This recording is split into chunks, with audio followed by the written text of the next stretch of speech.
अगर आपने रोने को रोका तो क्या होगा? रोना शरीर और मन की एक प्राकृतिक प्रक्रिया है। जैसे पसीना निकलता है गर्मी से, वैसे ही आंसू निकलते हैं भीतर की भावनाओं के दबाव से। लेकिन जब हम रोने को बार बार रोकते हैं, समाज, संस्कार, शर्म या झूठी मर्दानगी के नाम पर, तो इसके गंभीर मानसिक, भावनात्मक और शारीरिक दुष्परिणाम हो सकते हैं। 1. भावनात्मक दबाव का विस्फोट, इमोशनल बिल्डअप। रोना भावनाओं की रिलीज वाल्व है। अगर उसे बंद कर दो तो वो भावनाएं भीतर जमा होती जाती हैं। परिणाम: चिड़चिड़ापन, गुस्सा, बेचैनी, घबराहट और अचानक फूट पड़ना। 2. अवसाद, डिप्रेशन का खतरा। जो व्यक्ति बार बार रोने को रोकता है, उसकी भावनाएं भीतर जमी रह जाती हैं। यह अवचेतन में दर्द की परत बन जाती है और धीरे धीरे वह व्यक्ति भावनात्मक रूप से सुन्न नम हो जाता है। यही स्थिति डिप्रेशन का कारण बन सकती है। 3. अशांत नींद और मानसिक बेचैनी।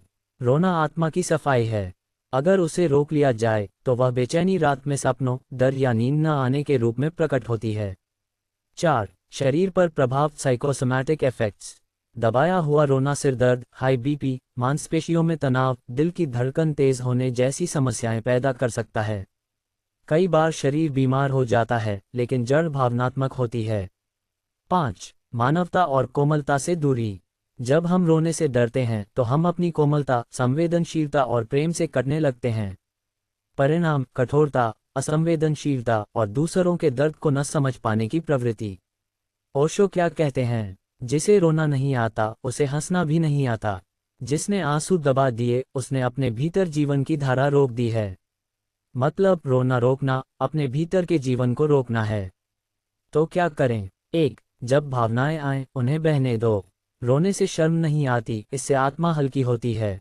2. सुनसान में रोना, ध्यान की तरह उपयोग करो।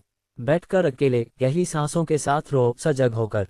ये इमोशनल क्लेंजिंग मेडिटेशन बन सकता है।